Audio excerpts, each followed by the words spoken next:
Oh, Ocelot, you sly guy. I'm on to you. I'm really on to you. What's going on, everybody? Hope you're all doing well. Welcome back to more esports talk. My name is Jake. What's your name? Anyway, let's move on to discussion talking about the biggest esports investments throughout this entire year. Most recently, that being G2. The G2 Army have now acquired $10 million from a single investor out there, and a very important one at that. Before we get to that point, we've talked about several times here on the show, esports investments have been pretty prominent throughout this year so far. Most recently, besides this one, we talked about Vitality. They brought in $30+ million in what they called one of the biggest transactions in European history. Earlier this year alone, G2 themselves nearly brought on $20 million in an investment round, and now $10 million from a single man, that being Joe Tsai. And boy, oh boy, these connections, they continue in the Asian scene, as apparently G2, according to them, they plan to expand into that scene in a bit of a peculiar way, though, because when I first heard that and I first read those words, you think, oh no, where have we heard this before, folks? We talked about Optic Gaming. They were trying out India before things fell through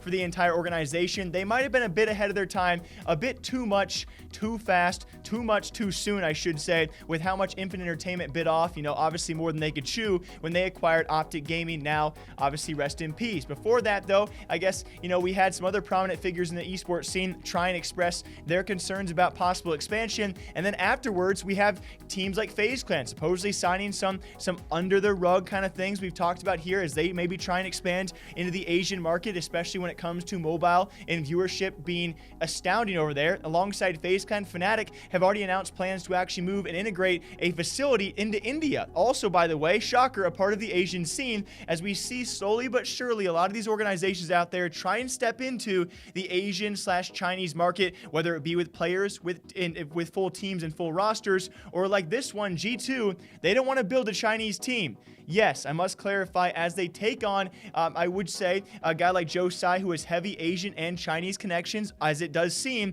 they're not trying to build a Chinese roster or sign Chinese or Asian players. They're trying to expand their audience into the region, which hopefully he can help out with. Now, there are further connections as well. If you guys want to know more about Mr. Tsai, he's one of the most wealthy people now in esports, at a worth of right around $12 billion, only really rivaled by that of Invictus Gaming and their owner over there.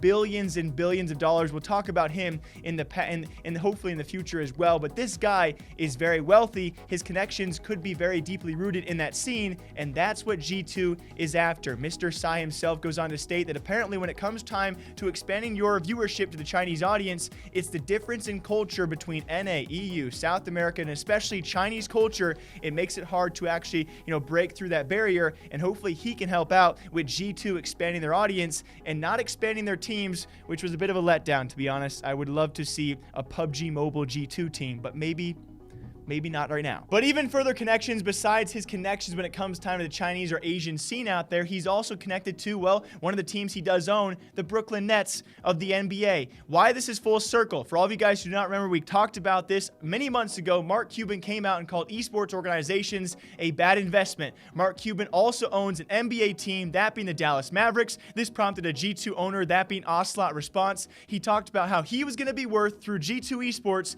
as much as Mark Cuban's team, Mavs, by the way, worth over $2 billion.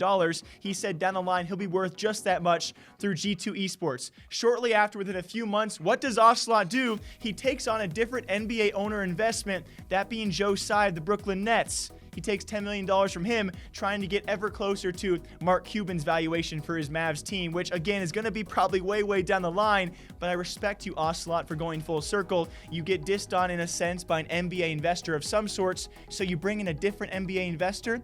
I see you. I see what you're doing. And very lastly, Joe Tsai is also tied to Alibaba. He's a co-founder over there, which you can imagine, yes, is part of his gigantic billion-dollar wealth, alongside Alibaba, obviously connected to Ali Sports. If you guys are from the CSGO scene, or I believe other scenes as well, a few others, maybe Dota, Ali Sports is actually a frequent sponsor of WESG events, also in esports. Tsai has been around a while. He now dips $10 million into G2 and the Army over there. Congratulations. The latest investment out there is G2, and I think it's a pretty solid one. We'll see how they expand, if their audience can expand, and if taking on this $10 million investment was worth it.